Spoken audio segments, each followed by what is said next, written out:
சகனாவவது சகனோ புனக்து சக வீரியங்கரவாவகை தேஜஸ்வினாவதீதமஸ்து மா வித்விஷாவகை. ஓம் சாந்தி சாந்தி சாந்தி.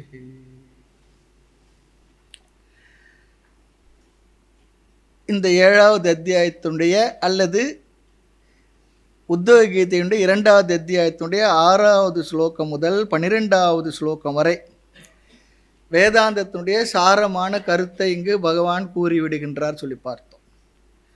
வேதாந்தத்தில் அடிப்படையாக நாம் என்ன தெரிந்து கொள்ள வேண்டுமோ அந்த விஷயத்தை அழகாக நமக்கு சொல்லி கொடுத்து விடுகின்றார்.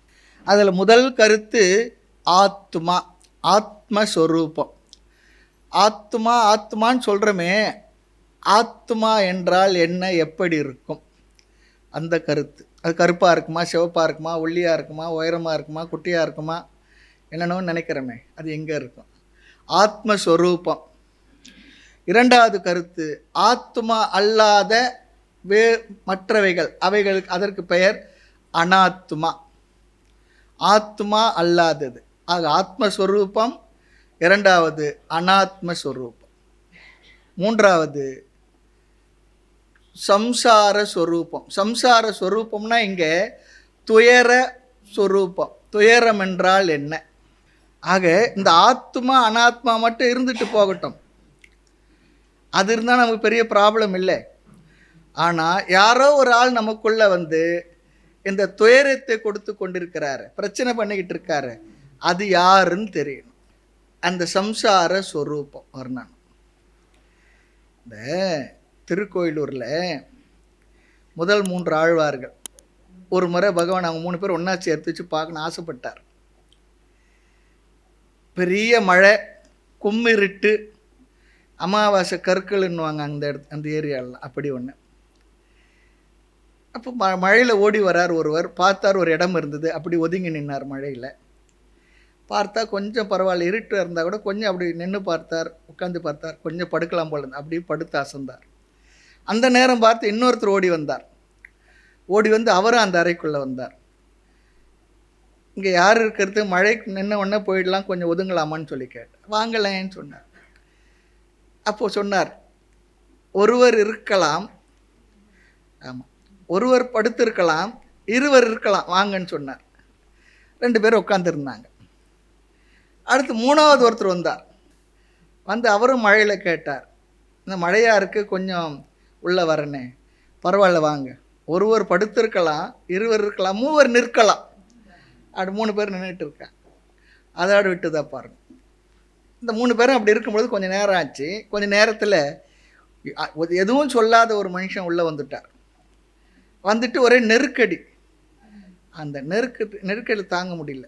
யார் இது? 4வது ஒரு ஆள் வந்துட்டு, இங்கே நிற்கிறதுக்கே 3 பேர் தான் நிற்க முடியும், 4வது ஒரு ஆள் வந்தால் கஷ்டமாக இருக்குன்னு சொல்லி பார்த்தா 4வது வந்த ஆள் மூச்சு விடலை, பேசவே இல்லை. அப்போ பார்த்தார், யாருன்னு தெரியணுமே.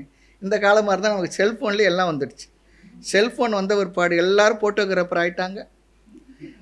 அதில் லைட் இருக்குது, அதில் டைம் இருக்குது, யாரும் வாட்சி கட்டுறதில்லை, தேவை இருக்குல்ல, எல்லாம் எவ்வளோ மாறி போச்சு பாருங்கள். செல் இல்லாதவங்க செல்லாதவங்க. ஆமாம், செல்லுடையாரே உடையார், மற்ற எல்லாரும் என்னென்னா ஒன்றும் இல்லாதவராகிட்டார். அப்புறம் பார்க்கணுமே சொல்லி சொன்னால் ஒரு ஆழ்வார் என்ன பண்ணாராம், பல அகல் எடுத்தார், ஒரு ஆழ்வார் எண்ணெய் விட்டார், ஒரு ஆழ்வார் திரி வச்சார், தீபம் ஏற்றினார். எல்லாம் எதுலன்னா எங்கே போய் எடுப்பாங்க? வையமே தகலியாக வார்க்கடலை நெய்யாக, அந்த ஸ்லோக்கில் ரொம்ப அழகாக வரும். தீபம் ஏற்றி பார்த்தார். அங்கே நின்னது யாருன்னா பெருமாளே நின்னார். 3 பேரும் ஒன்றா பார்க்க நினச்சேன்ப்பான்னு சொன்னார். எப்படி பாருங்க, பெரிய பக்தி இல்லை இல்லையா? அங்கே நடந்த சம்பவம். பொய்கையார், பூதத்தார், பேயார் சொல்லக்கூடிய முதல் 3 ஆழ்வார்கள் அவர் வரலாறுல வருது. அப்படிதான் அவன் உத்தவரையும் ஒரு விட்டு போக மனசு இல்லை. சரி, ஆகினால இந்த நடுவில் இன்னொரு ஆள் இருக்கார். ஆத்மா அனாத்மா அது ப்ராப்ளம் இல்லை. ஆனால் நடுவில் ஒரு ஆள் வந்துட்டார். அவர் யாருன்னா சம்சாரம். சம்சாரம்னா இங்கே துயரம். ஒரு வார்த்தை எப்போயும் நீங்கள் சரி பண்ணிக்கணும். சுவாமி சம்சாரம்னு எதை சொல்கிறீங்கன்னு சொல்லி கேட்காதீங்க. கிராமங்களில் சொல்லுவாங்க, நாங்களாம் சம்சாரிங்கன்னு சொல்லுவாங்க இல்லையா? அது விஷயம் வேறு. உழவு செய்கிறவங்க அதெல்லாம் பண்ணுறவங்க விவகாரம் பண்ணி நாங்கள் இப்படி சொல்லுவோம். இன்னொன்று இருக்குது, அவங்கவுங்க வீட்டில் இருக்கிற மனைவியே சம்சாரத்தோடு வந்திருக்குன்னு சொல்லுவாங்க. அல்ல சம்சாரம் சம்சாரம் சொல்லும்போது எங்கள் வீட்டுக்காரமாக சொல்கிறீங்களான்னு நினச்சிடாதீங்க. இல்லைங்க, இந்த வார்த்தை பயன்படுத்துகிற சம்சாரம் சொல்லி சொன்னால் சம்யக்கு சரத்தி இத்தி சம்சாரம், மறுபடியும் மறுபடியும் ஒன்றிலேயே உழன்று கொண்டு செய்து கொண்டிருக்க அந்த செயலுக்கு பெயர் சம்சாரம். அது துயரத்தை தருகின்ற விஷயங்கள். ஆக யாரோ ஒருத்தர் சம்சாரியாக நமக்குள்ளே இருந்துக்கிட்டு இருக்கார், துயரத்தை தண்டு கொண்டுள்ளார். இந்த துயரம் என்ற சம்சாரம் எப்படி வந்தது அதையும் ஆராய்கிறார் பகவான். பின் இந்த சம்சாரத்திலிருந்து துயரத்திலிருந்து விடுதலை அடையணும், அதையும் பேசுவார். இந்த துயரம் அல்லது சம்சாரம் வந்தது அறியாமையினால் தான் வந்தது. அறியாமையினால் தான் வந்தது. அந்த அறியாமையினால் துயரம் வந்திருந்தால் அந்த துயரத்தை அறிவால் தான் நீக்க முடியும், ஞானத்தினால் தான் நீக்க முடியும். ஆகவே பகவான் அந்த அறிவையும் நமக்கு தரப்போகின்றார். ஆத்மா, ஆத்மஸ்வரூபம், அனாத்மஸ்வரூபம், சம்சார ஸ்வரூபம். சம்சார ஸ்வரூபம்னா துயரத்தினுடைய தன்மை என்னதென்று. இது 3 கருத்து. அடுத்து 4வதாக ஒரு கருத்து, இந்த 6 முதல் 12 ஸ்லோகத்தை நம்ம பார்க்க போகிற கருத்து வேதாந்தத்துடைய சாரமான கருத்துக்கள். அடுத்த தலைப்பு, அறியாமை போக அறிவு தான் வரணும், ஞானம் தான் வரணும்னா அந்த ஞானத்தினுடைய தன்மை என்ன, ஞான ஸ்வரூபம். இந்த துயரம் இல்லாமல் இருக்கக்கூடிய ஞானியின் இடத்துல இருக்கக்கூடிய என்ன தன்மை, ஞானியுடைய தன்மை ஞான ஸ்வரூபம். அது எப்படிப்பட்ட ஞானம் பகவான் சொல்லுவார், அதையும் பார்ப்போம். அடுத்து 5வதாக சாதன ஸ்வரூபம், ஞான சாதனம். அந்த ஞானத்தை அடைவதற்கான வழி, ஞானத்தை அடைவதற்கான வழி, எங்கிருந்து ஞானம் வரும், எந்த டிபார்ட்மெண்டல் ஸ்டோரில் கிடைக்கும், இந்த ஞானத்தை எப்படிப்பட்ட சாதனத்தின் மூலமாக அடைய முடியும். இந்த உத்தவ கீதையில் 90% ஞான சாதனங்கள் தான் வரும். அந்த இடத்துல நம்ம பார்ப்போம். இந்த ஞான சாதனத்தை 2ஆக பிரிப்பாங்க. நேரடியாக ஞானத்தை தரும் கருவி, அடுத்து ஞானத்தை பெறுவதற்கு யோக்கியத்தை கொடுக்கக்கூடிய சாதனம். 2ஐயும் பார்ப்போம். எதுலேருந்து ஞானம் வரும், ஞானத்தை பெறுவதற்குரிய தகுதி அது என்ன, அதையும் பார்ப்போம். சாக்ஷாத் ஞான சாதனம், டைரக்டான ஞான சாதனம், அதை செய்தால் நமக்கு அறிவு வரும். ஒருத்தர் சொன்னார், இல்லையே நான் அதை செய்துக்கிட்டு தானே இருக்கேன், அறிவை பெறுகின்ற விஷயத்தை நான் செய்துக்கிட்டு தான் இருக்கேன், அறிவை பெற்றுக்கொண்டு தான் இருக்கிறேன், ஆனால் எனக்கு ஞானமே கிடைக்கலையே சொல்லி சொன்னால், ஞானத்துக்கு யோக்கியனாக இருந்து ஞான சாதனத்தை செய்தால் ஞானம் வரும். ஞான யோக்கியதையோடு சாஸ்திர வார்த்தைகளை கேட்டால் ஞானம் வரும். அந்த யோக்கியதை என்று சொல்லக்கூடிய குவாலிஃபிகேஷன் சொல்கிற பாருங்க, தகுதி, அது இல்லாமல் ஞானத்தை கேட்டால் வெறும் அது செய்தியாக இருக்குமே தவிர அது நமக்கு அறிவாக மாறி இருக்காது. ஆகினால இங்கே ஞான சாதனம் பார்க்க போகிறோம். ஞானத்துக்கு தகுதியின்றி ஞானத்தை கேட்டால் ஞானம் கிடைக்காது. ஒரு 8வது மாணவர் இருக்கான், 10வது மாணவர் இருக்கான், அவனை கொண்டு போய் பிஎஸ்சி கிளாஸில் உட்கார வச்சுட்டு மேக்ஸ் கிளாஸில், அதான் பசங்களுக்கு பெரிய கஷ்டம். இங்கிலீஷ் மேக்ஸ் 2 தான் பெரிய பாடு. தமிழில் தான் ஆயிரக்கணக்கானவங்க தமிழ்நாட்டில் ஃபெயில் ஆகிட்டாங்களாம். இதை விட பாருங்கள், தமிழ்நாட்டில் இருந்துட்டு பிஇ படிக்கிற பையனுக்கு நம்ம நிகழ்ச்சி பத்திரிக்கை கொடுத்து படிக்க சொன்னால் அவன் படிக்கிறது கேட்கவே முடியல, சகிக்க முடியல, அப்படி படிக்கிறான். என்ன பேசுன்னு புரியல நமக்கு இந்த தமிழ் தெரிஞ்சுக்கிறது, அந்த அளவுக்கு இருந்துக்கிட்டு இருக்கு. இப்போ 8வது 10வது மாணவனை பிஎஸ்சியில் கொண்டு உட்கார வச்சுட்டு வாத்தியார் நடத்துகிறார், சரியாக தான் நடத்துகிறார், சரியாக தான் வார்த்தையை உபயோகப்படுத்துகிறார். அவர் ஏதாவது அவனை கேட்போம், நம்ம என்னப்பா புரிஞ்சுதுன்னா, என்னென்னோ சொல்கிறார் எனக்கு புரியலன்னுவான். ஏனென்றால் அவன் ஒரு அளவுக்கு +2 வரைக்கும் படித்து அடுத்த வகுப்பு தகுதியாக, பரீட்சை அது தானே, அடுத்த அறிவை நீ பெறுவதற்கு தகுதி இருந்ததுன்னா நமக்கு பரீட்சையை எழுதி பாஸ் பண்ணப்போ அனுப்பி வைக்கிறாங்க. அடுத்தடுத்த வகுப்பு தகுதிப்படுத்துவது. அதுபோல் தகுதி இல்லாமல், தகுதி சொல்லி சொன்னால் மற்ற தகுதி நினச்சிடாதீங்க, அந்த அறிவை பெறுவதற்கான மன தயாரிப்புகளுடன் சென்றால் அந்த அறிவு நமக்கு ஞானமாக மாறும். இல்லை என்றால் அது ஞானமாக வராது, மியர் இன்ஃபர்மேஷனாக இருக்கும். அது நமக்குள்ளே டிரான்ஸ்ஃபர்மேஷன் ஆகியிருக்காது, அறிவாக மாறி இருக்காது. ஆக பகவத்கீதை உத்தவ கீதையே அப்படி நமக்கு அறிவை பெறுவதற்கான தகுதியை தருவதற்காக தான் நிறைய படிக்கிறோம். அதிக முயற்சியை நாம் அதில் தான் செய்கிறோம். அதற்கான வாய்ப்பு தான் அந்த நூல்கள் எல்லாம். என்னென்ன சாதனங்களை நாம் மேற்கொண்டால், என்னென்ன தகுதிகளை நாம் அடைந்தால் நாம் ஞானத்திற்கு தகுதி அடைவோம். அந்த தகுதியை அடைந்து விட்டால் ஞானத்தை அடைவது மிக மிக சுலபம். ஒரே ஒரு வார்த்தை கேட்டாலும் ஞானத்தை நாம் அடைஞ்சிடுமா, தகுதியோட கற்பூர புத்தியோட. ஒரு சிறு தீ பொறிப்பட்டா போதும், பிடிச்சிடும். இல்லை என்றால் என்ன ஆகும், எவ்வளோ நெருப்பை கொண்டு கொட்டினாலும் அது எரியாது, அப்படி ஆகிடும். வாழைப்பட்டையில் நெருப்பை கொட்டினா எரியுமா, அது முதல் காய வைக்கணும். அது போல் அதான் சொன்னார், ஒரே ஒரு வார்த்தை தகுதியோடு கேட்டால் ஞானம் வந்துடுமா. ரமண மகரிஷிக்கு செத்துப்போ அந்த ஒரு வார்த்தை வெங்கட்ரமணர் என்கின்றவர் ரமண மகரிஷியாக மாற்றுச்சு. ஒவ்வொரு மகாத்மாக்களுக்கும் காதருந்த ஊசியம் வாராது காணும் கடைவழிக்கு. பெரிய வைர வியாபாரிய நாமும் கூட தான் எத்தனை வார்த்தை நம்ம வீட்டில் எவ்வளோ கேட்டிருப்போம், எவ்வளோ அர்ச்சனை சகசிரநாம அர்ச்சனைலாம் நடந்திருக்கும். வந்துடுச்சா என்ன நமக்கு? அது கிடக்குது, போன்னு விட்டுட்டு நாம் போயிட்டுருவோம். அதான் ஒருத்தர் சொன்னார், நீ பிரம்மம் சொல்லி திட்டனா கூட தகுதி இருந்தால் அவனுக்கு ஞானம் வந்துடுமா. ஆமாம், தகுதியோடு இருந்தால் திட்டுற வார்த்தையாக இருந்தால் கூட அந்த வார்த்தை அவங்களுக்கு ஞானத்தை கொடுத்து மேலோன்னு ஆக்கிடும் சொல்கிறார். தகுதி வரவில்லை என்றால் 1000 முறை திரும்ப திரும்ப சொன்னாலும் நமக்கு ஞானம் வராது. அதாவது ஒரு சின்ன ஒரு குட்டி கதை தான். ஒருத்தர் இடத்துல ஒரு சாமியார் இடத்துல போனார். சாமி, உங்களுக்கு ஞானம் வந்த பிற்பாடு சாமி ஆனீங்களா, சாமி ஆன பிற்பாடு ஞானம் வந்துச்சான்னு கேட்டார். அவர் பார்த்தார், என்ன சொல்கிறது தெரியல, ஞானம் வந்த பிற்பாடு தான் சாமி ஆனேன். ஞானம் வந்த பிற்பாடு எப்படி, எதுக்கு சாமியார் ஆனீங்க? ஞானம் வந்ததுனால தான் நான் சாமியார் ஆனேன். அவங்க சாமியாராகி ஞானம் வரலன்றாங்க, நீங்கள் ஞானம் வந்த பிற்பாடு எதுக்கு சாமியார் ஆனீங்கன்னு கேட்டார். அவர் சொன்னார், மெதுவாக சொன்னார், ஞானம் வேறு யாரும் இல்லை, அது என்னுடைய ஒய்ஃபினுடைய பேருன்னாராம். தப்பாக எடுத்துக்காதீங்க, நீங்கள் எப்படியே சொல்லலாம். அதிக கவனம் ஞான சாதனம், ஞான யோக்கியதை அடைவதற்கான சாதனங்களை தான் இருக்கணும். ரெண்டும் இருக்குது. அதுக்காக அம்மா மாதிரிலாம் நிறைய வந்து அடுத்த வகுப்பில் நான் வரல சுவாமின்னு சொல்லிடாதீங்க. எங்களையே சொல்கிறீங்க, எப்போ பார்த்தாலும் மேல் சோவினிசம் வேதாந்தத்தில் எப்போ பார்த்தாலும் இப்படி தான் சொல்கிறாங்க. அப்படிலாம் இல்லை, சும்மா ஜோக்கு காய்ச்சி ஒன்று. சரி, ஞானத்துக்கு தகுதிப்படுத்தும் சாதனம், அதைத்தான் நாம் இங்கே பார்க்க போகின்றோம். அடுத்து 6வது கருத்து, ஞான பலன்.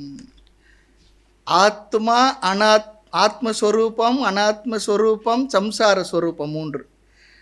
அந்த துயரத்தை போக்குவதற்கான ஞானம், ஞான ஸ்வரூபம், ஞான சாதனம். 6வதாக ஞான பலன். இந்த ஞானத்தினுடைய பலனை பார்க்க போகிறோம். இந்த ஞானத்தினால் என்ன பலன் கிடைக்கும், பலன் சொல்லணுமே.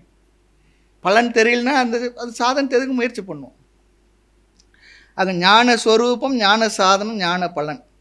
இறுதியாக பகவான் சொல்ல போகின்றார், ஞானியை வர்ணிப்பார். இதெல்லாம் சொன்ன பிற்பாடு அந்த ஞானி எப்படி இருப்பார், இதை கேட்டோம்னா நமக்கு உடனே ஞாபகம் வரணும். பகவத்கீதையில் 2வது அத்தியாயத்தில் ஸ்தித பிரஜ்ஞ லட்சணம், அதுதான் ஞானி எப்படி இருப்பான் அதை சொல்லுவார். அந்த ஞானியை பகவான் வர்ணிப்பார். பகவத்கீதையில் மேலும் சொல்லிவிடுவார், அந்த ஞானியும் நானும் வேறு வேறு இல்லைன்னு வேறு சொல்லிவிடுவார்.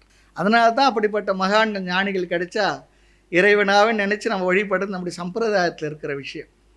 ஆக ஞானத்தை அடைந்தவன் இப்படி இருப்பான் என்று அவனுடைய மனநிலையை இங்கு வர்ணிக்கப் போகின்றார். அந்த மனநிலையெல்லாம் நம்ம தெரிஞ்சுக்கிட்டால் நமக்கு என்ன, அந்த ஞானம் நமக்கும் கிடைக்கும். ஆக ஆத்மஸ்வரூபம், அனாத்மஸ்வரூபம், சம்சார ஸ்வரூபம் முதல் ஒரு கருத்து, 3 விஷயங்கள் முதல் தலைப்பு. 2வது ஞான ஸ்வரூபம், ஞான சாதனம், ஞான பலன். நிறைவாக பகவான் ஞானியுடைய லட்சணத்தை ஸ்வரூபத்தை சொல்லி நிறைவு செய்வார். இதற்கு மேலே வேதாந்தமே கிடையாதுங்க. வேதாந்தம் சொல்லிச்சுன்னா இப்படி ஒரு ஸ்கெட்சு போட்டுக்கலாம், நல்லா அழகாக ஒன்று போட்டுக்கலாம். ஆமாம், ஆத்மஸ்வரூபம், அனாத்மஸ்வரூபம், சம்சார ஸ்வரூபம், அது ஒரு தலைப்பு. 2வது நம்முடைய அந்த துயரமெல்லாம் போகிறதுக்கு ஆத்மா என்னன்னு தெரிஞ்சுக்கிறதுக்கு, அனாத்மா என்னன்னு தெரிஞ்சுக்கிறதுக்கான ஞான ஸ்வரூபம், அறிவு. அடுத்து அந்த ஞானத்தை, அறிவை பெறுவதற்கான கருவி, ஞான சாதனம். பிறகு அந்த ஞானத்தின் மூலமாக நாம் பெறுகின்ற பலன், பிரயோஜனம் என்ன. 2 ஸ்டெப்பாக எழுதிக்கங்க, 3 3 6. இதில் கடைசியில் நிறைவாக பகவான் என்ன சொல்லுவார்னா, இந்த ஞானத்தை அடைந்த ஞானி எப்படி இருப்பான். இப்போது ஞானி எப்படி இருப்பான்னு யாரால் சொல்ல முடியும், ஒரு ஞானியால் தானே சொல்ல முடியும். அது பகவான் அதையும் அங்கே அழகாக சொல்ல போகிறார். இதற்கு மேலே வேதாந்தத்தில் ஒன்றும் இல்லைங்க. ஆனால் இந்த ஒன்றும் இல்லைன்னு சொல்லி சொன்னாலும் இதுவே பெரிய விஷயந்தான். இதையெல்லாம் உத்தவர் கேட்டு, எனக்கு தியாகத்தை செய்யணும்னு நீங்கள் சொன்னீங்க, என்னால் தியாகத்தை செய்ய இயலவில்லை. ஓப்பனாக சொல்கிறார். நாமளும் சில நேரத்தில் சில விஷயங்கள்லாம் ஈடுபடுவோம். நம்மை மற்றவர்கள் வேறு மாதிரி நினச்சி இருப்பாங்க, ப்ளஸ்ஸாவோ மைனஸாவோ. நம்ம ஓப்பனாக சொல்லிடணும். நீங்கள் அப்படி நினைக்கலாம், வாஸ்தவம் தான். நான் அப்படி இல்லை என்பது உண்மை, அதையும் நான் சொல்லிடுறேன் அப்படி சொல்லிடணும். சில நேரத்தில் நம்ம வீட்டிலே கேட்பாங்க, நீங்கள்லாம் கீதை வகுப்புலாம் போகிறீங்க, கோயிலுக்கெல்லாம் போகிறீங்க, நீங்களாம் இப்படி பண்ணுறீங்களே அப்படின்னா, நான் போகிற உண்மை தான், வகுப்பு போகிற உண்மை தான், கேட்குறது உண்மை தான், முயற்சி செய்கிறேன் அப்படி இருக்கிறதுக்கு, அதுதான் உண்மை. நீங்கள் என்ன நினைக்கிறீங்க, அந்த முயற்சியுடைய பலனாக நீங்கள் எப்படி இருக்கணும்னு சொல்கிறீங்க, அதை பார்த்து சொல்கிறீங்க. அது எனக்கு இன்னும் வரலைன்னு ஓப்பனாக சொல்லிட்டா நாம் ப்ராப்ளம் இல்லை, தப்பிச்சுக்கிட்டோம். ஆமாம், நாம் இல்லாத அப்படிலாம் சொன்னோன்னு வச்சிங்களேன், அதான் கஷ்டம். உண்மை தான், நான் போகிறேன் வரேன், முயற்சி பண்ணுறேன், விழுந்து விழுந்து எந்திரிக்கிறேன், அதுவும் உண்மை தான், சரி, நமக்கும் நிறைவாக இருக்கும். ஆக ஞானியுடைய லட்சணத்தை சொன்னீர்கள், ஞானியுடைய லட்சணத்துடன் நான் இருக்க உபதேசம் செய்ய வேண்டும் சொல்லி கேட்குறார். நான் உங்களுடைய சிஷ்யன் ஆகிவிட்டேன், சிஷ்யஸ்தே அகம். கீதையில் சொல்கிறால், நான் உங்களுடைய சிஷ்யன் ஆகியிருக்கின்றேன், எனக்கு உபதேசம் செய்யுங்கள் என்றவுடன் பகவான் தன்னங்களை முதல்ல இருந்து ஆரம்பிக்கிறார். ஆமாம், அங்கே ஞான ஸ்வரூபம் பலனையும் சொல்லுவார், நீதி நெறி கருத்துக்களும் இங்கே வரும். பகவான் தியாகத்தை ஆரம்பித்ததுனால நாம் தியாகத்தை பற்றி ஒரு சின்ன விசாரம் பண்ணணும். நிறைய வரப்பொழுது நிறைய வகையான குருமார்களை சொல்லி ஒரு சின்ன சின்ன விஷயங்களிலிருந்து ஒவ்வொரு பிராணிகளிடந்தும் கூட நான் என்னென்ன அறிவையெல்லாம் பெற்றேன்றெல்லாம் அழகாக சொல்ல போகிறார். மலைப்பாம்பு எடுத்திருந்து கூட நான் ஒரு அறிவை பெற்றேன்னு சொல்லுவார். அதெல்லாம் இங்கே வரப்போகின்றோம், பார்க்க போகின்றோம். அடுத்து இந்த தியாகம் என்று சொல்கிறோம் இல்லையா, அந்த தியாகம் என்பது என்ன, தியாகம் எதனால் செய்யப்படும், எதனால் ஒருவன் தியாகம் செய்வான், அல்லது தியாகத்தை யாரால் செய்ய முடியும், இந்தந்த காரணத்தினால் தியாகம் செய்ய முடியும் என்று சில காரணங்களை நாம் பார்க்க போகின்றோம். இதில் முதல் காரணம், மோகத்தினால் தியாகம் செய்வான். மோகம் சொன்னால் அந்த பொருளை பற்றிய அறியாமையினால் அதை தியாகம் பண்ணிடுவான். ஆமாம், அதை பற்றி தெரியல, அதனால் அதை தியாகம் பண்ணிடுவான். ஒரு சாமி அமெரிக்கா போயிருந்தார், சொல்லுவாங்க, அந்த சாமி பேர் ஞாபகம், நீங்கள் பெரிய ஒரு தியாகி, நீங்கள் எல்லாம் சன்னியாசம் பண்ணிட்டீங்க, நீங்கள் உயர்ந்தவர் அப்படிலாம் சொன்னாங்க. அப்போ அவர் சொன்னாராம், நான் உயர்ந்தவன் இல்லை, ஒரு உயர்ந்த பொருளுக்காக நான் இந்த தியாகம் பண்ணியிருக்கேன். நீங்கள் பார்த்தீங்கன்னா நீங்கள் தான் உண்மையிலே தியாகி, ஏன்னா அந்த உயர்ந்த பொருளை தியாகம் பண்ணிட்டீங்களே நீங்கள், அப்போ நீங்கள் தான் பெரிய தியாகி சொன்னாராம். ஆகையினால தியாகம் மோகத்தினால் நடக்கும். ஒன்றினுடைய மகத்துவம் தெரியாதனால், வேல்யூ தெரியாவிட்டாலும் கூட அது நாம் தியாகம் பண்ணியிருப்போம். இந்த தியாகம் தமோகுண தியாகம் சொல்லலாம். இரண்டாவது காரணம், ஒரு விரதம் இருக்க முயற்சி செய்கின்றோம். சில விரதங்களை நாம் எடுத்துக்கொண்டால் அந்த விரத காலத்தில் சிலவற்றை நாம் தியாகம் பண்ணியிருப்போம். கிராமங்களில் பார்க்கலாம், காப்பு கட்டிக்குவாங்க, ஏதோ 10 நாளைக்கு வெளியே போக மாட்டேன், அது சாப்பிட மாட்டேன், இது சாப்பிட மாட்டேன். அடுத்து கார்த்திகை மாதம் வந்ததுன்னா அவங்களே என்ன பண்ணுறாங்க, மாலை போட்டுக்கிட்டு சரண கோஷம் போட்டு 2 வேளை குளித்து பாயில் படுத்து காலில் செருப்பு போடாமல் அதெல்லாம் நிறைய பண்ணுறாங்க. அப்புறம் என்ன பண்ணுறாங்க, இப்போ சபரிமலைக்கு போயிட்டு வர்றாங்க.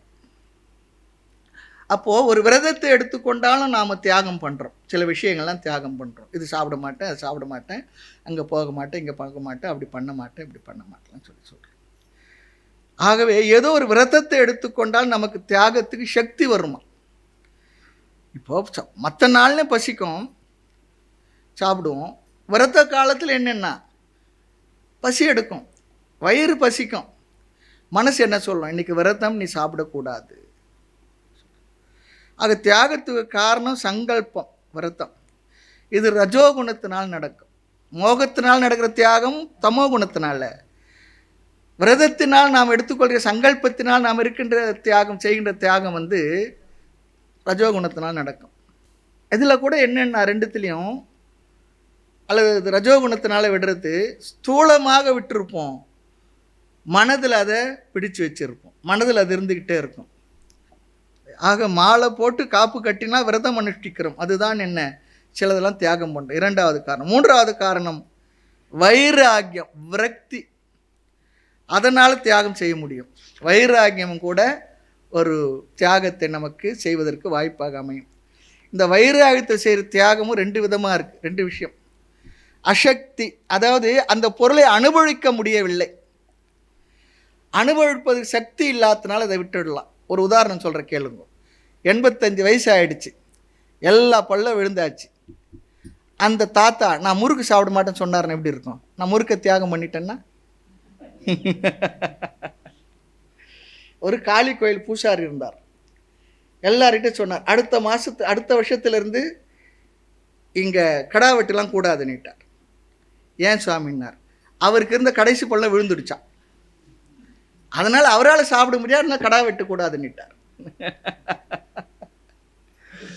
ஆக ஒன்றை அனுபவிக்க முடியவில்லை. ஆனால் ஒன்று பண்ணுறோம், இப்போ பல்லு கட்டிக்கிடுறோம், அல்லது என்ன பண்ணுறோம் பண்ணி இடித்து தூளாக்கி சாப்பிட்டுடுறோம்.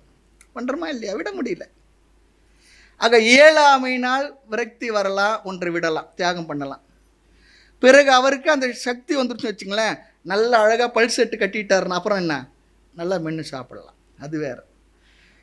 இரண்டாவது காரணம் விவேகம். அறிவினாலும் வைராகியம் வரலாம். இதெல்லாம் என்ன, அனித்தியம் அசுகம் லோகம் இமம் பிராப்பிய பஜஸ்வமாம் சொல்கிறது போல், அனித்தியம் அசாரம், இது என்னை பலகீனப்படுத்தும். கட்டோபனிஷத்து நச்சிகேதன் அதான் சொல்கிறான். அனித்தியம் அதிருப்தி கரத்துவம், எவ்வளோ அனுபவித்தாலும் திருப்தியே வர்றதில்லை, அதிருப்தி கரத்துவம். பந்தகத்துவம், கடைசியில் என்ன ஆகிடுதுன்னா அது இல்லைன்னா என்னால் இருக்க முடியாது, அப்படி ஆகிடுது. ஆக என் பந்தகத்துவம். அடுத்து என்னை அவையெல்லாம் பலகீனப்படுத்துகின்றது. அப்படிலாம் அவன் நினச்சி அறிவுபூர்வமாக சிந்தனை செய்து அதை விட்டு விடுது. விவேகபூர்வக வைராக்கியம், அதனாலும் தியாகம் நடக்கும். விவேகம் இல்லாமல் ஒன்று கிடைக்கலன்றதுனால விட்டோன்னு வச்சுங்களேன், மறுபடியும் கிடைச்சா என்ன பண்ணுவோம், அதுக்குள்ளே ஓடி விடுவோம். அடுத்து நான்காவது ஞானத்தினால். அறிவினால் வைராகியம் வரலாம், ஆனால் சர்வ தர்ம பரித்தியாகம் இதில் வரும்னா ஞானத்தினால், முழுமையான தெளிவான உலகையும் உடலையும் இறைவனையும் பற்றி அறிவினால் நாம் தியாகத்தை செய்ய முடியும். ஞானத்தினால் தியாகம் வரலாம். மற்றவற்றினால் வருகின்ற தியாகம் எல்லாம் என்ன ஆகிடும், சில நேரத்தை போய்விடலாம். அறிவினால் அல்லது ஞானத்தினால் வரும் தியாகம் இருக்க, அது போகாது, அது நம்ம இடத்துல நிறைவாக இருக்கும். நாம் அதில் நிற்போம், நிலை நிற்போம். நம்ம இடத்துல நிறைய பொருள் இருந்தது, ஆனால் அவைகளை பற்றி தெளிவாக விவேகத்தின் மூலமாக நன்கு புரிந்த பிறகு அதெல்லாம் இருந்தாலும் எனக்கு வேண்டாம்ப்பா போதும் அப்படி சொல்கிறது எப்போ வரும், அவைகளில் வருகின்ற அனுபவங்களை பெற்ற பிறகு அவை இருந்தாலும் எனக்கு போதும், விவேகபூர்வக வைராக்கியம் தியாகம் வரும்.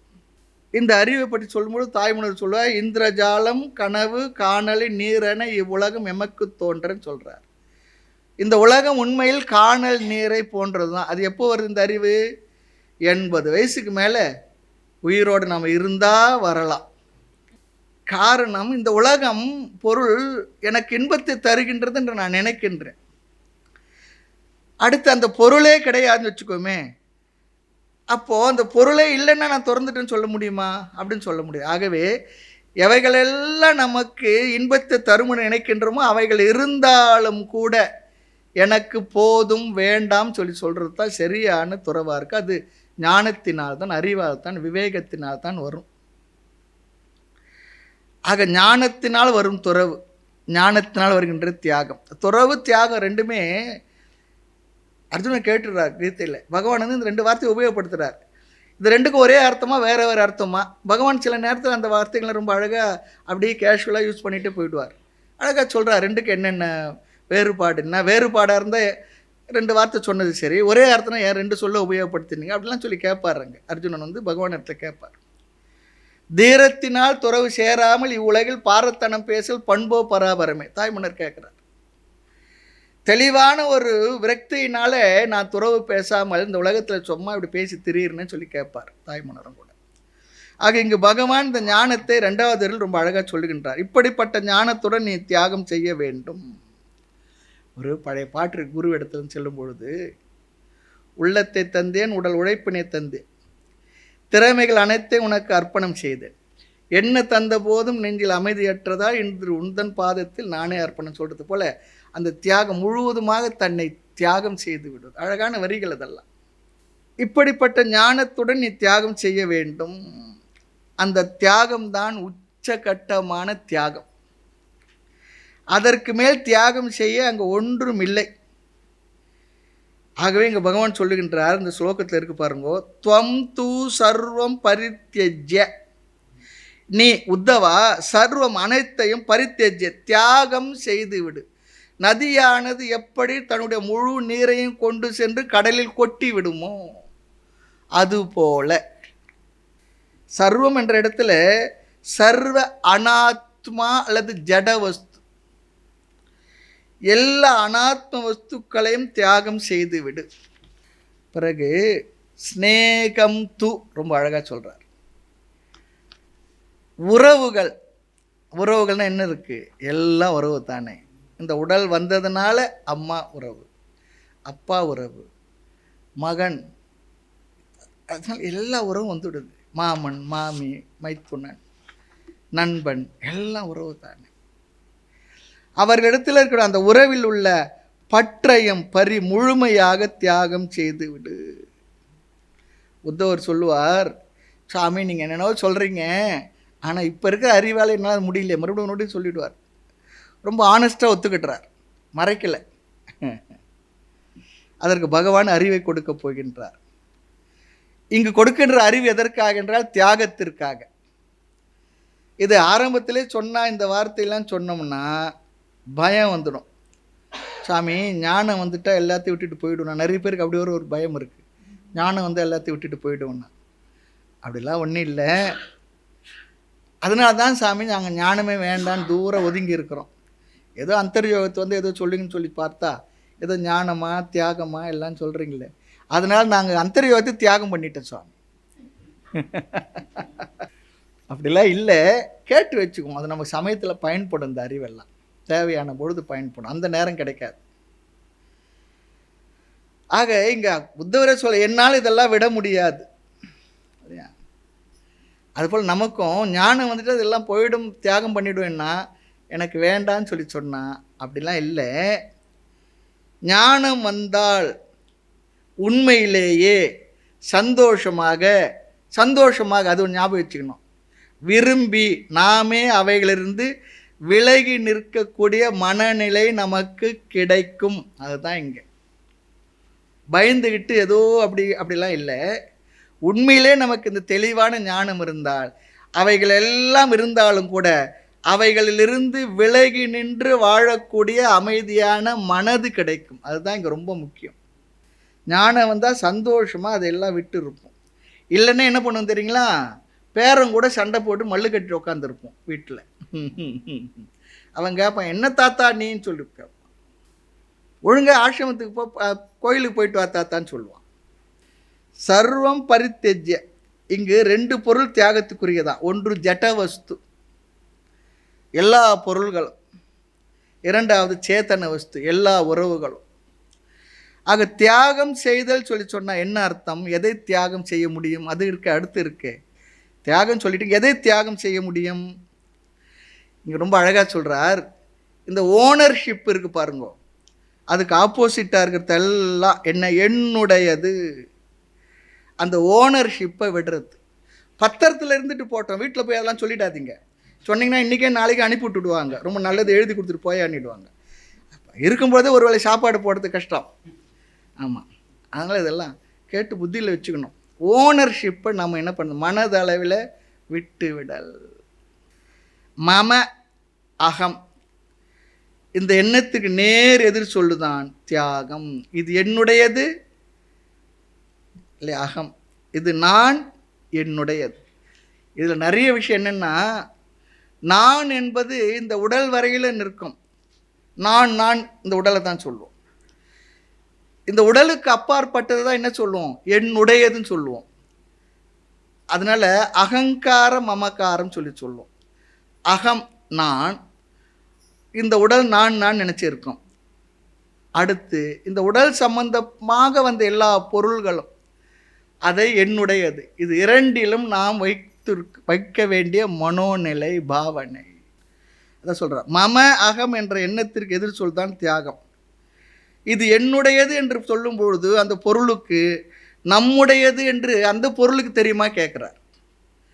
இது என்னுடையதுன்னு சொல்லும் பொழுது அந்த பொருளுக்கு அதுக்கு தெரியுமா அது என்னுடையதுன்னு, எனக்கு சொந்தன்னு. அப்படி இருந்தால் என்ன பண்ண முடியாது, வீட்டையோ மற்றதையோ காரையோ நாமோ விற்க முடியாது, விட முடியாது. ஒரு மாடு இருக்குது, மற்றது இருக்குது, ஒரு நாய் கூட வளர்க்குறோம் பாருங்க.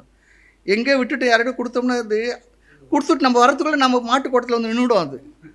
ஆமாம், ஜட பொருள்களுக்கு அப்படி இல்லை, அது ஓடி வந்துடுதா, ஓடி வராது. ஆக இந்த பொருள்களில் நமக்கு நம்முடையது என்ற எண்ணம் நமக்கு இருக்கின்றது, மனதளவில் அந்த பந்தம் இருக்கின்றது. அந்த எண்ணத்திலே தான் நாம் இந்த பொருளோடு பிணைக்கப்பட்டுள்ளோம், எண்ணத்தினால்தான் பிணைக்கப்பட்டுள்ளோம். ஆகவே அடுத்து மனிதர்கள், இது பொருள்கள். இங்கே மனிதர்கள் இருக்காங்களே, அதில் என்ன இருக்குது, இவர்கள் என்னை சார்ந்தவர்கள். அந்த தியாகமும் நம்முடைய மனதில் இருக்க வேண்டும் சொல்கிறார். புத்தியில் விடப்பட வேண்டும் சொல்கிறார். என்னை சார்ந்தது என்று இருக்கக்கூடிய புத்தியை தியாகம் செய்துவிடு. இங்கே ஞாபகம் இருக்கட்டும், உயிர் வாழ பயன்படுகின்ற பொருள்களை விட்டு விடுன்னு சொல்லலை. அப்படி தியாகம் செய்யவும் கூடாது, முடியாது. உறவுகளை, விவகாரங்களை விட்டு விடு, தியாகம் செய்து விடு என்று சொல்லலை, அதை விடவும் முடியாது. தியாகம் என்பது ஒரு விதமான மெச்சூரிட்டி, மனப்பக்குவம். ஞாபகம் வச்சுங்க, தியாகம் என்பது பார்த்த, கேட்ட, சுவைத்த, நுகர்ந்த அனைத்து பொருள்களிலும் அது என்னுடையதாகவே இருந்தாலும், நானே சம்பாதித்ததாக இருந்தாலும் கூட, இவைகள் என்னுடையவைகள் இல்லை, இவைகளை மனதளவில் விட்டு இருக்கின்றன என்ற ஒரு விதமான பக்குவம். ஞாபகம் வச்சுங்க, மெச்சூரிட்டி, பாவனை, மனதளவில் விட்டு இருக்கக்கூடிய மனநிலை. சந்நியாசம் செய்யும் பொழுது சந்நியாச மந்திரத்தில் குருநாதர் சொல்லுவோம், யாருமே எனக்கு சொந்தமில்லை, எனக்கு யாரும் சொந்தமில்லை, நான் யாருக்கும் சொந்தமில்லை. சந்நியாச மந்திரம் சொல்லுவார். எல்லாம் சொல்லிட்டு சந்நியஸ்தமயா, சந்நியஸ்தமயா. எப்போ, சிவராத்திரி அன்னைக்கு ராத்திரி ஆற்றுல இடுப்பு தண்ணியில் நின்று ரொம்ப நல்லா கதகதனா இருக்கும். முன்னாலெல்லாம் சாப்பிடாம பட்னி, ராத்திரிலாம் கண்ணு முடிச்சு ஏதோ 2 இளநீ அது எதுனா கொடுத்துருப்பாங்க, சாப்பிட்ருப்போம். எல்லாம் விட்டுட்டு ஆற்றுல நின்று கையை 2 தூக்கிட்டு சொல்லுப்பா, சத்தமாக சொல்லுன்னுவார். வாய் இருக்க டைப் அடிக்கும், சொல்லு சொல்லு. சந்நியஸ்தமயா, சந்நியஸ்த, எல்லாத்தையும் விட்டுட்டேன். யாருமே எனக்கு சொந்தமில்லை, உனக்கு எது சொந்தம், எனக்கு எது சொந்தம்னு ஒரு பாட்டு இருக்கு பாருங்க. அது போல எனக்கு யாரும் சொந்தமில்லை, நான் யாருக்கும் சொந்தமில்லை. சந்நியஸ்தம் மயா. இந்த பிளட்ஜ் இருக்கு பாருங்க, அதுதான் சந்நியாசம். நிறைய இருக்குது சந்நியாச விஷயத்தில், நிறைய அற்புதமான விஷயங்கள்லாம் இருக்கு. எனக்கு எந்த உறவினர்களும் இல்லை என்கின்ற கற்பனையில், ஆமாம், அப்படி உலகத்தை பார்த்தால் யாரிடமும் நமக்கு என்ன இல்லைன்னா எதிர்பார்ப்பே இல்லை. எதிர்பார்ப்பு இல்லாத வாழ்க்கை ரொம்ப நல்லா இருக்கும். எக்ஸ்பெக்டேஷனே இல்லை, யார் இடத்துல எனக்கு எந்த எதிர்பார்ப்பும் இல்லை. எதிர்பார்ப்பு இருந்தால் தான் ப்ராப்ளம். எல்லா எதிர்பார்ப்பும் இந்த உறவுகளில் தான் வரும், உறவுகளால் தான் வரும். நான் உன்னிடத்தில் அதை எதிர்பார்க்குறேன், நீ என்னிடத்தில் இதை எதிர்பார்க்கிற. அப்பா, அம்மா, மகன், மகள், அது இது எல்லாம் எக்ஸெட்ரா எக்ஸெட்ரா எக்ஸெட்ரா போட்டுரும். ஆக எதிர்பார்ப்பு விடப்பட வேண்டும், விடப்படும். எதனால்? தியாகத்தினால். தியாகே நைக்கே அமிர்தத்துவ மானசுகு, அப்படி ஒரு மந்திரம். தியாகத்தினால்தான் மரணமிலா பெருநிலை அடையப்படும். அது வேற இருக்காங்க. ஆக எந்த எதிர்பார்ப்பும் இல்லாமல் இந்த உலகத்தையும் பார்த்தால், உறவுகளையும் பார்த்தால், அப்போ என்ன ஆகுன்னா, இவன் நண்பன், இவன் பகைவன், அதெல்லாம் நமக்கு இல்லவே இல்லை. அந்த உணர்வே இருக்காது. வேண்டியவன் வேண்டாதவனே இல்லை. ஆக நிதித்தியாசனமாக மனதில் ஒரு 5 நிமிடங்கள், யாருமே எனக்கு சொந்த பந்தம் இல்லை. எல்லாரும் இருக்கிறாங்க, யாருமே எனக்கு வேண்டியவர்கள் இல்லை. அந்த எண்ணமே எதிர்பார்ப்பு எல்லாம் நீக்கி விடுமா. கொஞ்ச நேரம் அப்படி நினச்சி பார்க்கணும். யாருக்கும் நான் கடன்பட்டவன் இல்லை, கடமைப்பட்டவனும் இல்லை. கடன்பட்டவன் நினச்சிடாதீங்க, வாங்கின கடனை கொடுக்க சொல்ற வேண்டாம்னு சொல்லிட நினச்சிடாதீங்க. கடமைப்பட்டவன் இல்லை. இந்த எண்ணம் நம்ம மனதில் இருக்க குற்ற உணர்வை நீக்கி விடுமா. எனக்கு எந்த டியூட்டின்றதும் இல்லை. அப்போ நாளிலேருந்து வேலைக்கு போக வேண்டாமா சாமி கேட்டுறாதீங்க. அது எது இருக்குது மனதில் ஒரு 5 நிமிடம் நிதித்தியாசனமாக சொன்னோம். அப்படி சொல்லும்பொழுது நமக்கு என்ன, இந்த தியாக புத்தி நமக்கு கொஞ்சம் கொஞ்சமாக வர ஆரம்பிக்கும். கொஞ்சம் நேரம் தியாகியாக இருக்கு, அப்புறம் என்ன கொஞ்சம் கொஞ்சமாக எக்ஸ்டெண்ட் பண்ணி வாழ்க்கை முழுவதுமே எந்த இடத்துல மனதளவில் இந்த அறிவுடன் இந்த உலகத்தை பார்த்தால் இந்த உலகம் ராகத்வேஷம் விருப்பு வெறுப்பற்றதாக இருக்கு. லைக்ஸ் அண்ட் டிஸ்லைக்ஸ் ரெண்டுமே இல்லை. இதுதான் இங்கு பகவான் சொல்ல விரும்புகின்ற கருத்து. ஆமாம், நமக்கு சில நேரத்தில் சில பொருளுக்கு அடிமையாக இருப்போம், மனதளவில் அடிமையாக இருப்போம், அதிலிருந்து விலகி இருப்பது. சில உறவுகளுக்கு அடிக்டாக இருப்போம், அந்த உறவுகளிலிருந்தும் மனதை விலக்கி பழகுவது. இதெல்லாம் தியாகத்தினால் வரக்கூடிய பிரயோஜனங்கள். இன்னொன்று ஞாபகம், இது சீக்ரெட். இப்போ சொல்கிறது, தியாகம் நாம் செய்திருக்கிறோமா இல்லையா என்பது அவரவர்கள் அல்லது நம்முடைய மனதிற்கு மட்டுமே தெரிந்திருக்க வேண்டிய விஷயம். தெரியும், ஆமாம், யாருக்கும் தெரியாது, தெரியவும் கூடாது. தெரிய வேண்டாம், தெரியுமாறு வைத்திருக்கக்கூடாது. எல்லாத்திற்கும் கனெக்ஷனை கட் பண்ணி இருக்கிறதாங்க தியாகம் சொல்கிறேன். இந்த தியாகத்தை பகவான் இங்கு ரொம்ப அழகாக சொல்ல போகிறார். அது முதல் வரியில் வருது. அடுத்து 2வது வரிக்கு வந்தால், இந்த உலகில் உள்ள கொஞ்சம் கொஞ்சம் பொருள்கள், மனிதர்கள், உறவுகளாக இருக்கு, அதில் எல்லாம் என்ன பண்ணியிருப்போம்னு சொல்லி சொன்னால், நம்முடைய எல்லார் அன்பையும் கொஞ்சம் கொஞ்சமாக ஒரு இடத்துல இன்வெஸ்ட் பண்ணி வச்சுருப்போம். அங்கே கொஞ்சம் அன்பு, இங்கே கொஞ்சம் அன்பு, பொருளில் கொஞ்சம் அன்பு, இது மகன் இடத்துல, மகள் இடத்துல, அம்மா இடத்துல, அப்பா இடத்துல. அம்மா அப்பா இடத்துல இருக்குது பக்தி ரொம்ப இருக்கணும், அதெல்லாம் இருக்குது. அது இல்லவே இல்லை, அது இல்லைன்னு வேண்டாம்னு சொல்லக்கூடாது. உறவுகளை நிறைய அங்கங்கே இன்வெஸ்ட் பண்ணி வச்சுருப்போம், பொருள்களை இன்வெஸ்ட் பண்ணி வச்சுருப்போம். நம்ம இடத்துல கொஞ்சம் பைசா இருந்ததுன்னா என்ன பண்ணுவோம், ஒவ்வொரு பேங்க்கில் போட்டு வைப்போம். அது கூட பரவாயில்ல, நிறைய இப்போ வருது. எவ்வளோ வந்தாலும் நம்ம ஜனங்களுக்கு தெரியறதே இல்லை. யாரோ கொஞ்சம் அதிகமாக வட்டி கொடுக்குறாங்கன்னு சொல்லி சொன்னால் 2-3 தடவை கொடுத்துட்டு மொத்தமாக எடுத்துகிட்டு போய்ட்டு நல்லா இருக்கும். அப்புறம் அவங்க கொடுத்த அட்ரஸில் போய் பார்த்தா அங்கே ஒரு ஜூஸ் கடை தான் இருக்கும். தெரிஞ்ச ஜனங்க இன்னும் கொடுத்துக்கிட்டு தான் இருக்காங்க, பண்ணிக்கிட்டு தான் இருக்காங்க. ஏன் இந்த ஆசை என்ன தெரியல நமக்கு. நாமும் அந்த எப்படி அந்த பொருள்களை அது சொல்ல அந்த பேங்க்கில் இன்வெஸ்ட் பண்ணி வச்சுருமோ, அது போல் நாம் உறவுகளில் பொருள்களெல்லாம் நம்முடைய அன்பை அங்கே வச்சுருப்போம். ஆனால் அந்த அன்பையெல்லாம் என்ன பண்ணணுமா, அங்கே இருக்கிறதெல்லாம் சேர்த்துடணும், திரட்டிடணும், கட் பண்ணிடணும். ஆக பொருளிலும் உறவிலும் உள்ள பற்றை நம்ம என்ன பண்ணிட்டோம், எல்லாம் அங்கங்கே இருக்கிறதெல்லாம் எடுத்துட்டோம்னு வச்சுக்கோமே. எடுத்த பற்று ஒன்றா நம்ம கையில் வந்துடுச்சு, வெண்ணெய் திரட்டி எடுத்தா போல். வந்த பிற்பாடு இந்த பற்றை என்ன பண்ணுறது, இந்த அன்பை என்ன பண்ணுறது? இல்லையா, தாய்மலர் அழகாக சொல்வார், அன்பை பெருக்கி எனது ஆறுயிரை காக்க வந்த இன்ப பெருக்கே இறையே பராபரமே. எங்கே வைக்கணுமோ அந்த இடத்துல கொண்டு வச்சுடுன்னு சொல்லி சொல்கிறார். அதை ரொம்ப அழகாக சொல்கிறார் பாருங்க. மயி ஆவேஷ்ய மன சம்யக்கு, நீ உன்னுடைய மனதை என்னிடத்தில் கொண்டு வந்து வைத்து விடு. இந்த இடத்துல வரணும். பகவானுக்கு எவ்வளோ சுயநலம் பாருங்களேன். உன்னுடைய எல்லா பற்றி அன்பு என்னிடத்திலே வச்சிடுன்னு சொல்லி சொல்கிறார் இல்லையா. நின்னதென்று நின்னிடத்தே தந்தேன்னு சொல்கிறார். ஆனாலும் கொடுத்த பிற்பாடு என்னை இன்னும் இகழோர வாட்டினால் பின்னை உயிகிலேன் பேதையின் ஆவியே அப்படின்னு தாய்மலர் எடுத்து சொல்கிறார். உன்னுடைய அன்பை எல்லாம் என்ன பண்ணு, எங்கெங்கே வச்சிருக்க கொஞ்சம் கொஞ்சமாக வச்சுருக்க பற்றை எல்லாம் திரட்டி அதிலிருந்து தியாகத்தை செய்து அந்த அன்பை எல்லாம் கொண்டு வந்து என்னிடத்துல வச்சேன்னு சொல்லி சொல்கிறார். உன்னிடத்தில் என்னை கொடுத்தேன், எல்லாத்தையும் கொடுத்துருன்னு சொல்லி சொல்கிறார். மயி ஈஸ்வரனாக என்னிடத்தில் மனக, உன்னுடைய மனதை தியாகத்தினால் வெளியிலிருந்து எடுக்கப்பட்ட இந்த மனதை ஆவேசிய என்னிடத்திலே வைத்து விடு.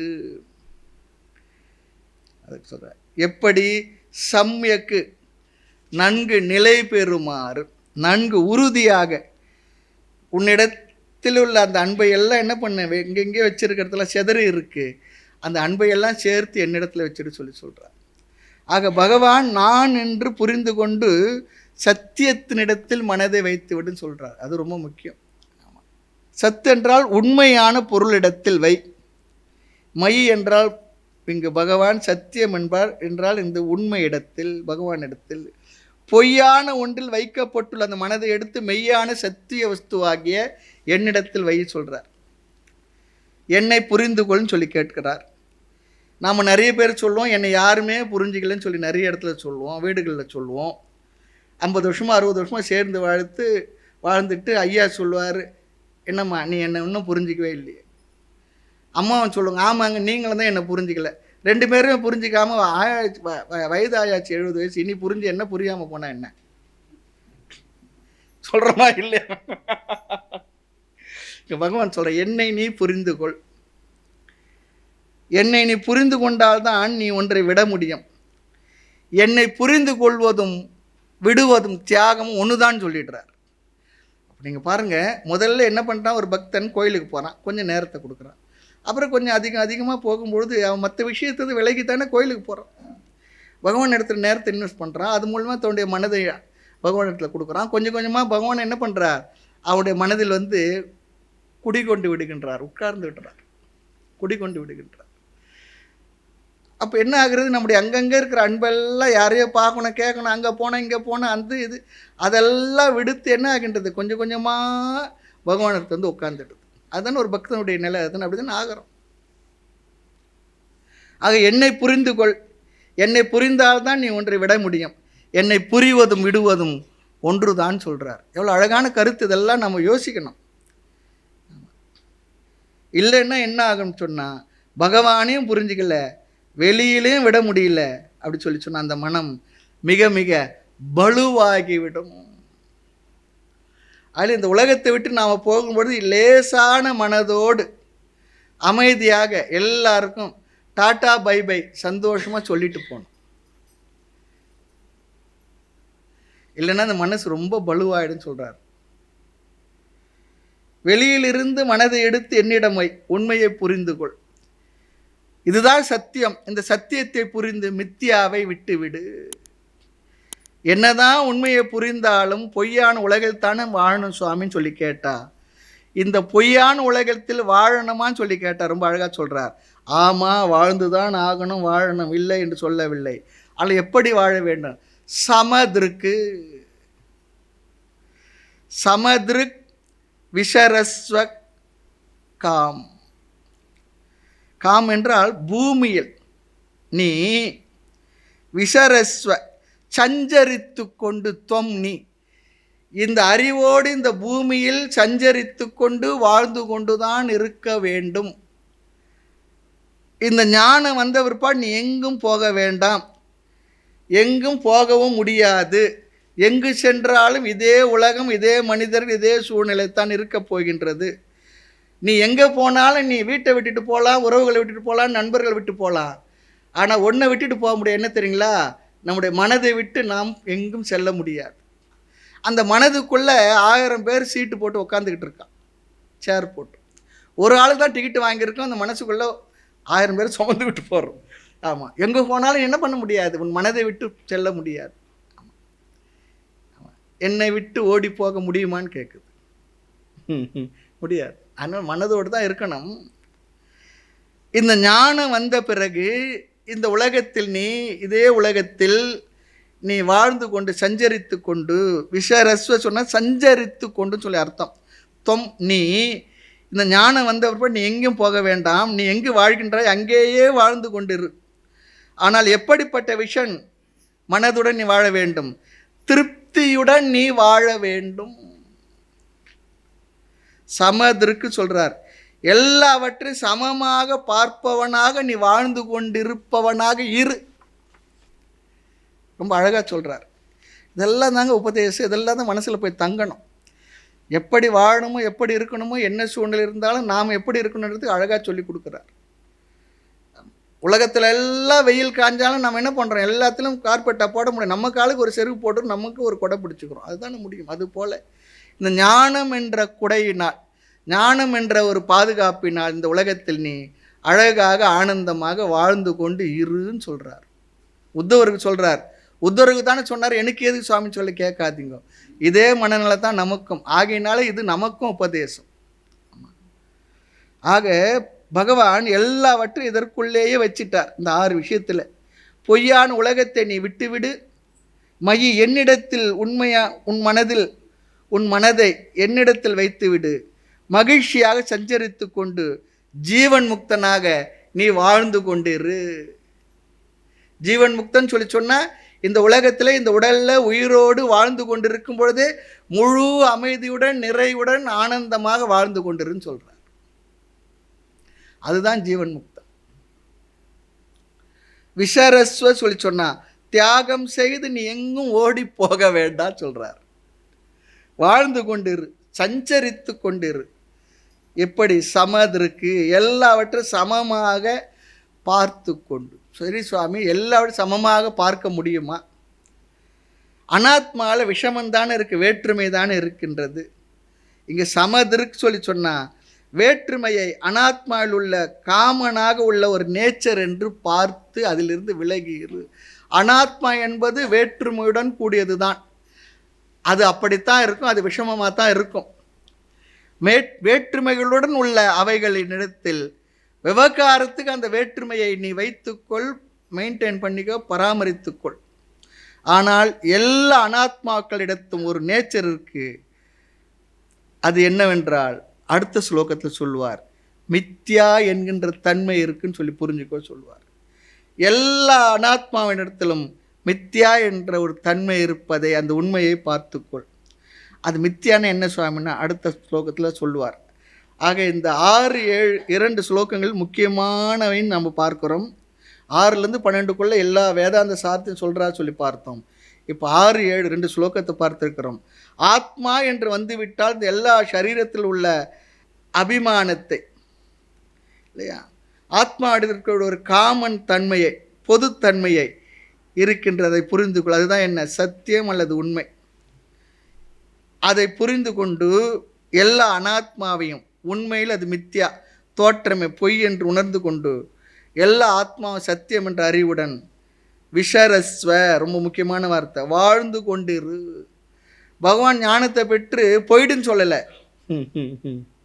வாழ்ந்து கொண்டிரு. அப்போ கீதை உபனிஷத் படிக்கிறது நம்ம போன பிற்பாடு எங்கேயோ போய் அடைந்து வாழ்ந்து அனுபவிக்கக்கூடிய விஷயத்துக்காக இல்லை. இந்த உலகத்தில் இந்த உடலோடு மனதோடு இவ்வளவு ப்ராப்ளத்தோடு வாழ்ந்து கொண்டு இருக்கும் பொழுது நாம் அமைதியோடும் ஆனந்தமாகவும் முறையாகவும் வாழ்வதற்கான அறிவை தருகின்றார். அப்படி வாழ்வது, அதைத்தான் ஜீவன் முக்தி என்று சொல்கிறார். வாழ்ந்து கொண்டிருன்னு சொல்லி சொல்கிறார். அடுத்து மிக தெளிவாக அழகாக இந்த ஜெகத்தினுடைய அனாத்மாவினுடைய இந்த சிருஷ்டியினுடைய தன்மையை பேசுகின்றார். மித்தியாத்துவத்தை சொல்கிறார். மித்தியா என்ற வார்த்தை உபயோகப்படுத்துகிறார். இந்த கருத்தெல்லாம் ஆரம்பத்திலே கேட்கும் பொழுது முதல்ல நம்ம புரிந்து விடாது, போக போக தான் புரியும். இங்கேயே புரிந்து விட்டால் அடுத்தடுத்த ஸ்லோகங்கள்லாம் பகவான் சொல்லியிருக்க வேண்டிய அவசியமே இல்லை. அடுத்தடுத்த ஸ்லோகங்கள்லாம் சிரவணமாகும், கேட்டல் என்றதுக்கும் தகுதியுடையதாக இருக்காது. ஏனென்றால் நமக்கு தெரிஞ்ச ஆயிடுச்சு. அப்போ தெரிஞ்சால் என்ன பண்ணணும், அதை ரிமைண்டராகவும் எடுத்துக்கணும். தெரியலன்னா இதுக்கு மேலே படிப்பதை புரிந்து கொள்வதற்காக என்று புரிந்து கொள்ளணும். ஆக இந்த ஸ்லோகத்தில் இந்த உலகமானது ஜெகத் மித்யா, படைக்கப்பட்ட இந்த உலகம் உண்மையில் உண்மை இல்லை. இந்த படைக்கப்பட்ட உலகம் உண்மையில் உண்மை இல்லை, தோற்ற மாத்திரமே. தோற்ற மயக்கங்களோ காட்சி பிழைத்தான்னு சொல்லுவார் பாரதியார் சொல்வார். இதெல்லாம் என்ன, தோற்ற மயக்கங்கள். பகவான் படைச்ச இந்த உலகத்தை பற்றி பகவானே சொல்கிறார், தன்னுடைய படைப்பை பற்றி, தன்னுடைய சமையலை பற்றி சமைச்சவரே சொன்னால் எப்படி இருக்குமோ அது போல். இது நமக்கு துயரத்தை கொடுக்கின்றது, உண்மைதான். ஆனால் உண்மையில் என்ன, இது பொய். உண்மையிலே இந்த உலகம்தான் நமக்கு துயரத்தை கொடுக்கும்னா ஞானிகளுக்கு அது துயரத்தை கொடுத்துக்கிட்டே இருக்கணும். பந்தப்படுத்தணும், ஞானிகளையும் பந்தப்படுத்தணும். ஆனால் இதே உலகத்தில் ஞானிகள் இருந்துகிட்டு இருக்காங்க. இந்த உலகத்தை உண்மை என்று நம்புவதால் தான் அது நமக்கு துயரத்தை கொடுக்கின்றது. அதுதான் சொல்கிறார். அது உண்மை நினைக்கிறதுனால தான் நமக்கு துயரம் வருகின்றது. ஆக இந்த உலகம் எப்படிப்பட்டது என்றால் ஸ்டேட்டஸ் என்ன தர்றார், இந்த உலகம் தோற்றம் மித்யா மாயை. ரொம்ப அழகாக அதெல்லாம் சொல்ல போகிறார். இதம் நம் முன்னாடி உள்ள இந்த அனைத்தும் சர்வம் ஆத்ம வெத்திரிக்த அனைத்தும், ஆத்மாவை தவிர்த்த அனைத்தும், நாம் பார்த்து அனுபவிக்கக்கூடிய அனைத்தும் இதெல்லாம் பார்க்கப்படுகின்றது, கிரகிக்கப்படுகின்ற இவைகள் எல்லாம் என்ன? மித்யா. வாச்சா, வாச்சா சொன்னால் சொல்லால் இவைகள் எல்லாம் சொல்லுக்கு தான் பொருளாக இருக்க தவிர அவைகள் உண்மையில் உண்மை இல்லை. கண்ணால் எவைகள் எல்லாம் பார்க்கப்படுகின்றதோ, காது முதலியவைகள் எவைகள்லாம் கேட்கப்படுகின்றதோ, இந்திரியங்களால் எல்லாம் எவைகளால் நம்மளால் அனுபவிக்கப்படுகின்றதோ, இவை எல்லாம் என்ன? மனசா வாச்சா என்று ரொம்ப அழகாக சொல்கிறார். இவைகள் ஒரே சொல்லி நாம் அனுபவித்து கொண்டிருக்கக்கூடிய இவைகள் எல்லாம் எவைகள்லாம் அனுபவிக்கப்படுகின்றதோ இவைகள் எல்லாம் மனதில் புரிந்து கொள்ள வேண்டும்.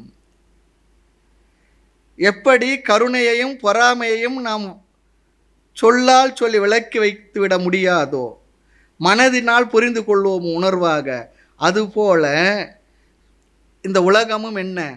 உண்மையில் உண்மை இல்லாதது என்பதை மனதினால் புரிந்து கொள். எவையெல்லாம் நம்மால் அனுபவிக்க ஒரு பொருளாக வருமோ அவை அனைத்தும் என்னவா? பகவான் இங்கு ஒரு அறிவை தருகின்றார். நஸ்வரம், அனித்தியம், நிலையற்றது.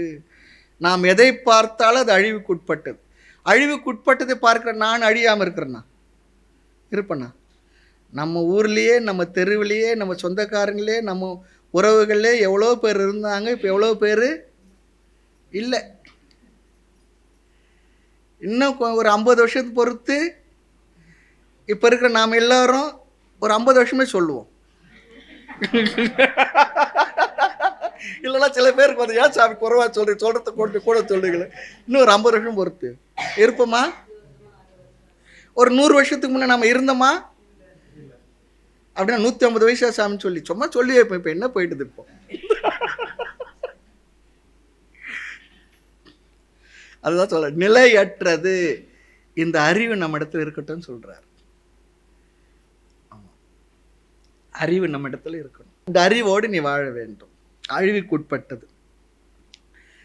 இந்த மருந்து இருக்கே, அதுக்கு டேட் ஆஃப் மேனுஃபேக்சர் அப்புறம் எக்ஸ்பைரியும் போட்டிருக்கும்.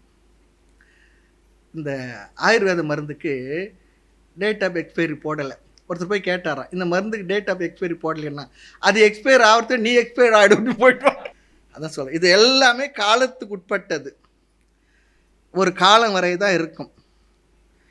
ஆக நம்ம இடத்துல இருக்கக்கூடிய ஆயுள், அறிவு, ஆற்றல், செல்வம் மற்ற எல்லாமே என்னென்ன அனித்தியம் சொல்லிட்டார். இதுக்கு நமக்கு தெரியாதன்னா தெரியும், ஆனால் நம்ம புத்தியில் அந்த அறிவு இருக்கிறது இல்லை.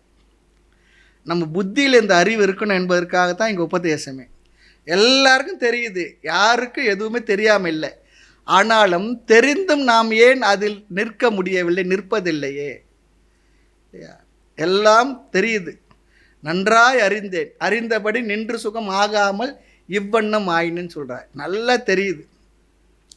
பொய்யென்று அறிந்தும் இந்த உலகம் இருக்கே, என்னை போக ஒட்டாதையா இந்த வையம் கனமயக்கம் மாற்றாய் பராபரமே சொல். நல்லா தெரியுது. தெரிஞ்சே நான் ஏன் அதில் போய் விழுந்திருக்கேன், தவறு செய்கிறேன்னு சொல்லி சொன்னால். எல்லாருக்கும் அறிவு இருக்குது, ஆனால் நாம் யாருமே அறிவில் வாழ்வதில்லை, மனதில் தான் வாழ்ந்து கொண்டிருக்கின்றோம்.